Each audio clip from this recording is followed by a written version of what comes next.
What if doing everything right is exactly why your credit score is going down? You pay your bills on time, you don't miss due dates, you're responsible, and yet your score drops. Not by a lot, just enough to feel confusing, slightly unfair, like you're following rules that no one fully explained. Let's walk through a normal life. You're 26, maybe 30, somewhere in that early career phase. You earn around $3,500 a month after tax in the US, or 2,800 euros in parts of Europe. Nothing extreme, just stable. Now your fixed life starts. Rent, $1,200, car payment, $400, insurance plus utilities, $300, groceries, $400. You're left with around $1,200. Then come the normal financial tools. A credit card, maybe a student loan, maybe a second card for emergencies. You don't overspend wildly. You just live. You use your credit card for daily expenses. You pay it off at the end of the month. Responsible. That's what you've been told. One month, your credit score drops. Maybe 15 points.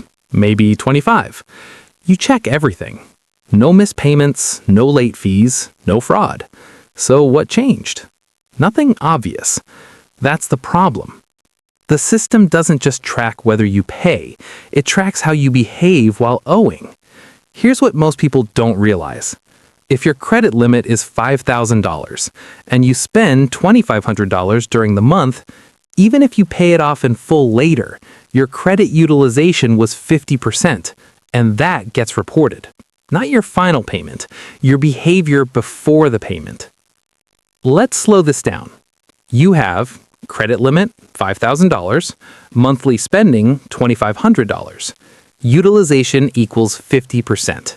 Now the system sees half of this person's available credit is being used regularly.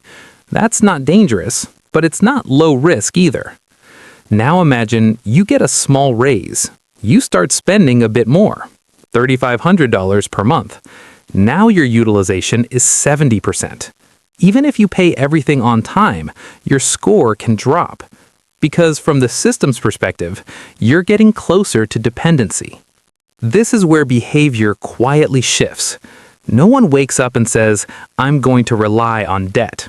It happens gradually. You start using your card for convenience, then for rewards, then because cash feels tighter. You're still paying on time, but your lifestyle is now leaning on borrowed money. And psychologically, that feels normal, because there's no immediate penalty. No late fees, no rejection, just a small drop in a number you don't fully understand. Now let's zoom out. Your life changes depending on how much debt you carry. Level 1, low debt. You use 10 to 20% of your credit. Your score stays stable. You don't think about debt much. It's just a tool. Level 2, managed debt. You use 30 to 50%. You still pay on time, but now your score fluctuates. Your approvals become less predictable.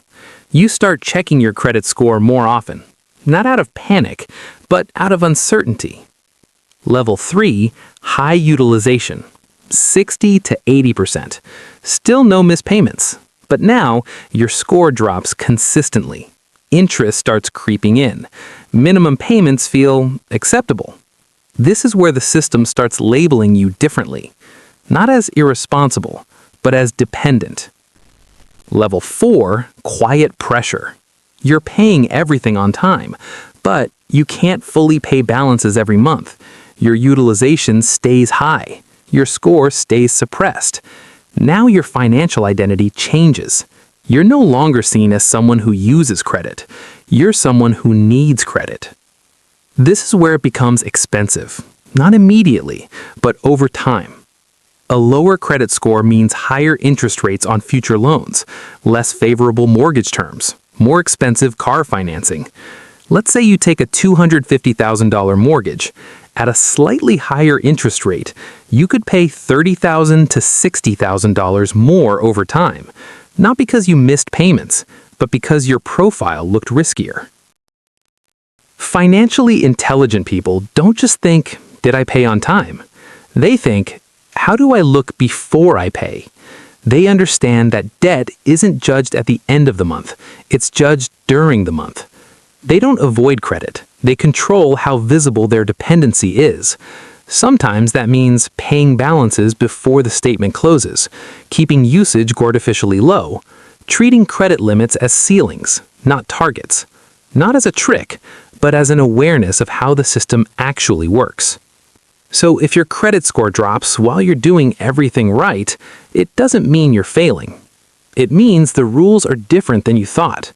You're being measured on behavior, not just discipline. And once you see that clearly, you stop reacting emotionally to small drops. You start adjusting quietly, not to impress the system, but to avoid being misclassified by it.